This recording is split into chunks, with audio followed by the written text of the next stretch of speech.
The laws of nature and the animal world ecosystem of our world has developed in such a way that leads to the struggle for survival. Snakes devote their whole life to this fight.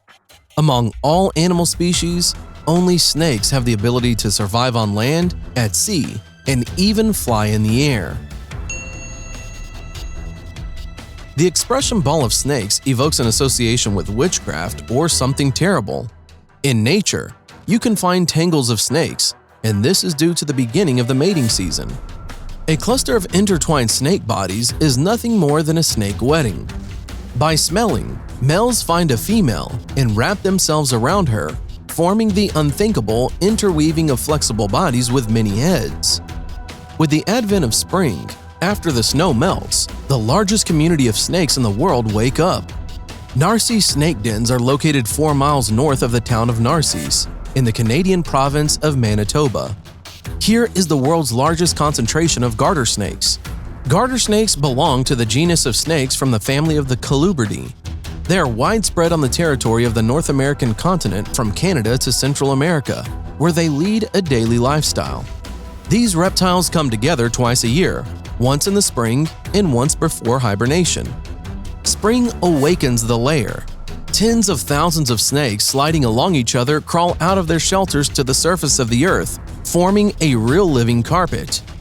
Male garter snakes emerge earlier in the spring from the winter shelters and begin to look for females. Females creep out one at a time, so when the next bride appears on the surface, hundreds of males are expecting her. Females have larger bodies than males, but males are much greater in number. The mating season comes and the snakes begin their ritual dance. More than 100,000 snakes take part in this crucial process. One female is looked after by a huge number of males. The female, ready for pairing, exudes a characteristic odor, a pheromone attracting males. Several hundred males gather around one female, forming a huge ball. They constantly move, making characteristic hissing, rustling sounds. Snakes are literally everywhere, on the earth, on ledges, on rocks, and on tree branches. Tangles roll up and down the cliffs. Imagine the level of competition. Hundreds of male snakes attracted by pheromones flock to a single female. The air is full of a slightly audible hiss. Choose me. Every male wants to meet a female. He must be strong, and most importantly, persistent, and only one in this big tangle manages to mate with her. The method of such competition creates stronger offspring, but as soon as one of the candidates succeeds in pairing, the smell ceases and the ball spreads in search of the next bride. The fertilized female is in a hurry to get away. She will find herself a secluded place where later, in the summer, she will immediately give birth to 40 to 50 serpents. The numerical predominance of males ensures that each female garter snake will be fertilized within only half an hour after she leaves wintering. This is very important because summer is short and early fertilization ensures the appearance of offspring before the onset of the winter cold. With the onset of autumn, garter snakes in masses return to the caves, which allows you to catch a glimpse of them again before winter comes. Although the autumn movement is less impressive than the spring, residents of the neighborhood breathe a sigh of relief until the next snake apocalypse, which could be more than 8 months away. In the jungle of South and Southeast Asia, there are 5 species of tree-flying snakes that can cover significant distances through the air. There is still no consensus among scientists how snakes began to fly. You can only imagine those terrible circumstances in the distant past that made them fly without wings.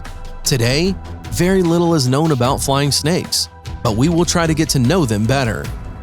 Tree-flying snakes adapted to life in the crowns of trees. They have a relatively thin body, reaching lengths from 23 inches to 5 feet. They crawl quickly and deftly not only along branches, but also along vertical surfaces. They have more than 400 ribs, and they move wherever they want, high above the ground. The color of these snakes is bright and colorful, masking them among the leaves, branches, vines, lichens, and flowers lit by the sun's rays. But tree snakes attract attention not only in appearance, but also for their amazing ability to so-called fly.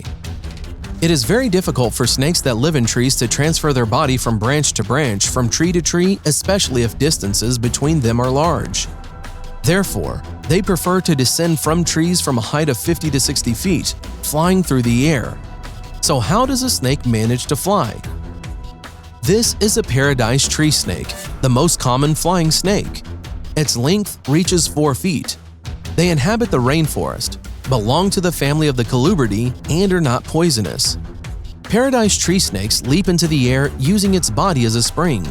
It slides to the end of the branch, hangs in the shape of the letter J, and swings with the help of the lower body. Then, having pushed off part of the tail, it rushes into the air and stretches out smoothly, planning to land on a branch on another tree located below. During its flight, the round body of a flying snake becomes very flat. Like a cobra inflating its hood, this snake spreads out its ribs, stretches the skin, and presses its back to the stomach, turning into a flat ribbon. This new shape helps the snake, which has gained inertia in the jump, to reflect the airflows from the sides and from below, which creates a lift similar to the wing of an airplane. Their body becomes an aerodynamic surface. To decrease their speed, they bend their body in the form of the letter S. Swimming in the air, the snake makes wave-like movements, as if in water, and holds its tail strictly upward, spinning it from side to side for balance. Technically, these snakes are more so gliding, since they are using the speed of free fall from a tree and the contraction of the muscles of the body to catch ascending air currents. But the paradise tree snake is not only capable of planning a flight, they can still change direction in the air when they notice an unexpected obstacle. With a body about 3 feet long, it can fly through the air up to 300 feet. When the snake lands on a branch, it forms a hook to grab onto the tree. While landing, they rush into the depths of the branches. The amazing ability of the snake to plan while in air helps them survive, easily move from tree to tree, escape from predators, as well as hunt for prey. The flight of snakes is a very exciting sight, and the beauty of their shape, grace, and attractiveness of movements fascinate observers. Deep in the hot, humid rainforest, in the muddy waters of swamps in Southeast Asia, tentacled snakes live and hunt. The unusual freshwater snake is already curious because it has on its head a pair of tentacles similar to horns. These two small cone-shaped outgrowths equipped with muscles are mostly used as sensors with which the tentacled snake receives information about what is happening around it. These snakes live underwater, but breathe lightly and are forced to rise to the surface from time to time to breathe air. They are not big lovers of leaving their water abode, but sometimes they can get on driftwood or other objects protruding from the water. Tentacled snakes are good hunters. They learned a completely unique fishing technique. In preparation for the hunt, they fold their bodies in a loop and patiently wait for the fish to swim as close as possible. As you know, a fish with its quick reflex response only needs a few fractions of a second, which is enough to avoid the teeth of a predator. As soon as the lateral lines located on both sides of the body, the so-called fish ears, pick up the slightest fluid movement around, they send a special signal to the muscles.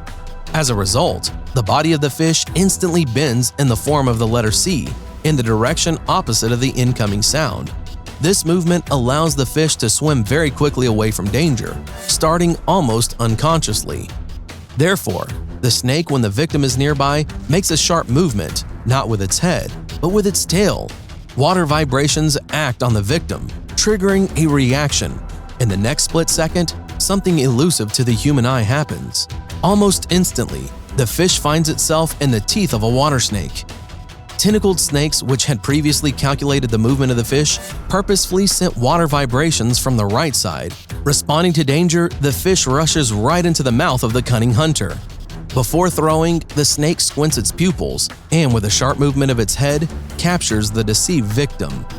This unique fishing technique of tentacled snakes allows it to thrive underwater without fins.